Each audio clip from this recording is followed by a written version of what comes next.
You just finished your last brutal rep. You're exhausted, muscles pumped. You glance at the clock, the panic sets in. You have 29 minutes to slam a protein shake or your entire workout was a waste.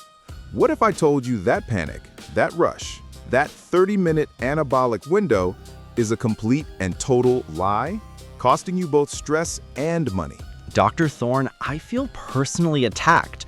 I have literally sprinted, or at least waddled quickly, from the squat mock to my locker for that lukewarm shake, 100% convinced I was losing my gains with every second that ticked by. You're telling me that was all for nothing? For the most part, yes. That 30-minute panic is one of the most persistent and profitable myths in fitness history. Today, we're not just debunking it, we're giving you the real, science-backed blueprint for when you should actually eat protein for maximum gains.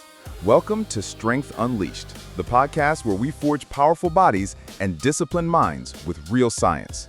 I'm Dr. Marcus Thorne. And I'm Leo Barnes. I am ready to have my mind blown and hopefully enjoy a more relaxed post-workout commute. So, where did this anabolic window myth even come from? It's everywhere. It came from a kernel of truth, as most myths do, which was then amplified by supplement marketing.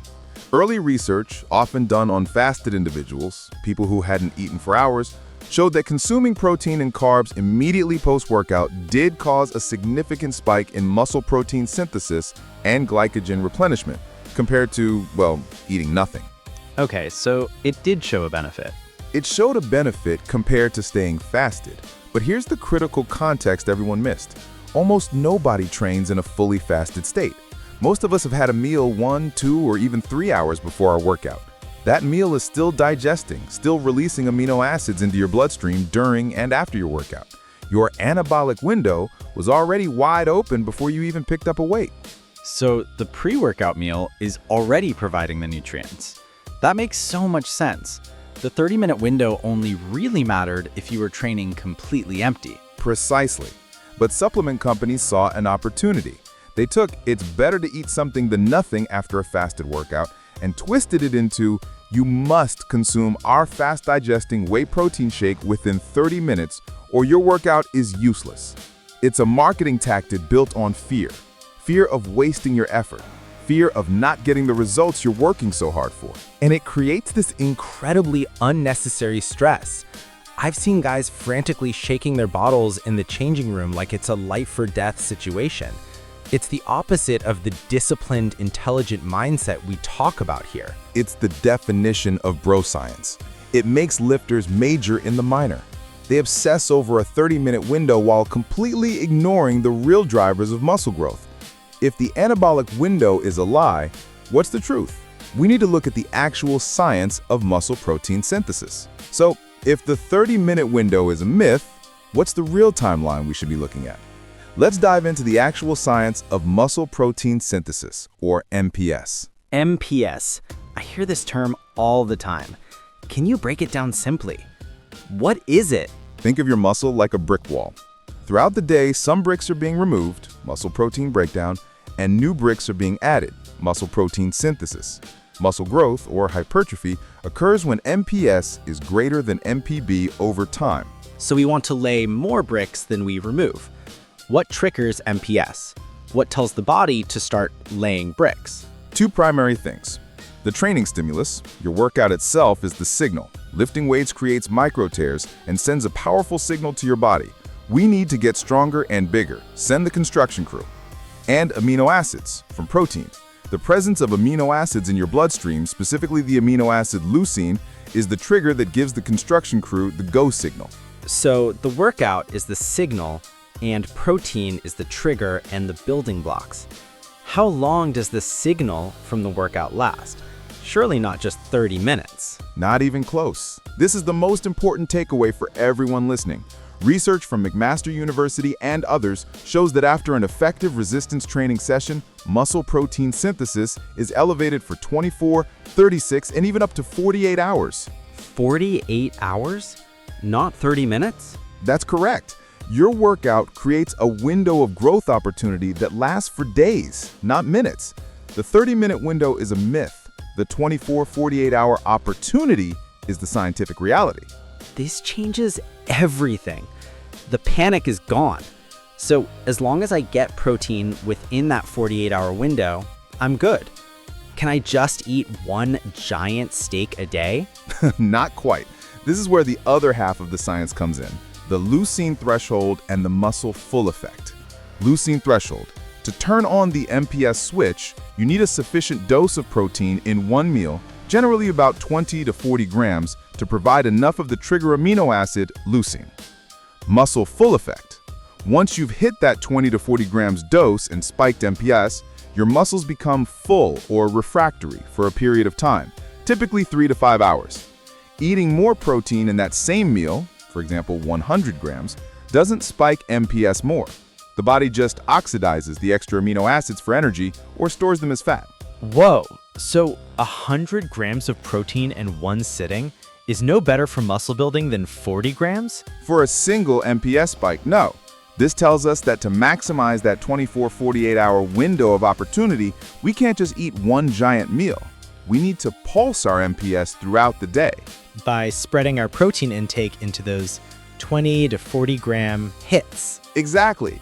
You're hitting that leucine threshold trigger multiple times a day, creating multiple spikes in protein synthesis, effectively stacking growth signals on top of the 48-hour sensitivity created by your workout.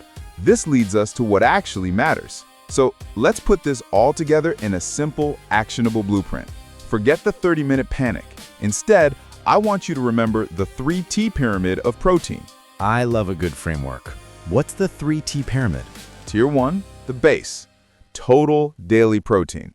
This is the foundation. This is 90% of the battle. If you don't eat enough protein total in 24 hours, timing is completely irrelevant. For muscle growth, you should be aiming for 1.6 to 2.2 grams of protein per kilogram of body weight, or roughly 0.8 to 1 gram per pound of body weight. Tier 2, the middle, timing and distribution. This is what we just discussed. Take your total protein goal and divide it into 3 to 5 protein-rich meals or snacks throughout the day, each containing at least 20 to 40 grams of protein. This ensures you're spiking MPS multiple times. Tier 3, the peak, the window peri-workout. This is the least important part. It's just about when one of those 3 to 5 meals falls in relation to your workout. So the 30-minute window isn't the most important thing. It's the least important thing. The foundation is just hitting your total number, and the next step is spreading it out. Precisely. So let's answer the title. Here's when you should actually eat protein. Focus on your pre-workout meal. Having a protein-rich meal 1 to 3 hours before you train is arguably more important than your post-workout meal. This provides the amino acids your body will use during and immediately after the session. Reframe post-workout. Your post-workout meal is simply your next scheduled meal. If you trained at 5 p.m. and you eat dinner at 6:30 p.m., that's perfectly fine. Your anabolic window is wide open. You don't need to chug a shake in the car. When is it urgent? The only time that 30-minute window matters is if you trained completely fasted, aka first thing in the morning, with no food. In that case, yes, consuming a post-workout protein source quickly is crucial to stop muscle breakdown and kickstart MPS. This is so liberating. The stress is gone. So the new mindset, the Strength Unleashed mindset, isn't about panic. It's about preparation and consistency. That's the mindset. Stop majoring in the 30-minute minor. Start majoring in the 24-hour goal. The discipline to hit your total protein target every single day, Tier 1, and the consistency to spread that intake over 3 to 5 meals, Tier 2, is what builds elite physiques. That's the real work. The post-workout shake is just convenience, not magic. So the anabolic window is a lie. The 24-48 hour anabolic opportunity is the truth. That's the final verdict. Focus on the big picture, not the mythical 30-minute deadline. Dr. Thorne, this was incredible. You've cleared up decades of confusion. I'm officially ditching my locker room panic shake. Glad to hear it, Leo. Let's trade that panic for patience and planning. For everyone listening, if this just saved you from a lifetime of post-workout stress, hit that like button. And now that you know when to eat protein, you need to know what kind. Keep an eye out for our next deep dive, whey versus casein versus isolate. Which protein powder is right for you? Subscribe to Strength Unleashed so you don't miss it. And share this episode with a friend who still believes in the 30-minute myth. Now for our question. What's your new post-workout nutrition plan going to be? Let's hear your strategy in the comments. Thanks for listening. Go hit your total protein goal.